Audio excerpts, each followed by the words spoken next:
గణేష్ నవరాత్రి ఉత్సవాలను అత్యంత దైవ భక్తితోటి నిర్వహించుకొని 16వ తేదీ సోమవారం నాడు కరీంనగర్ పట్టణ కేంద్రంలో ఏర్పాటు చేసినటువంటి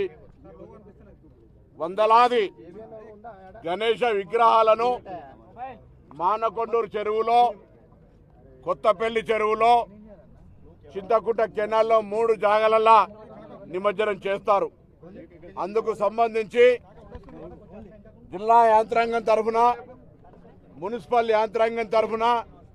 వివిధ శాఖల సమన్వయంతో ఎక్కడ కూడా ఇబ్బంది రాకుండా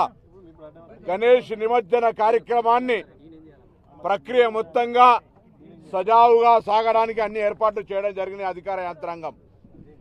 ప్రభుత్వం ఇప్పటికే గణేష మండపాలకు సంబంధించి మొట్టమొదటిసారిగా చరిత్రలో ఉచిత విద్యుత్తునివ్వడమే కాకుండా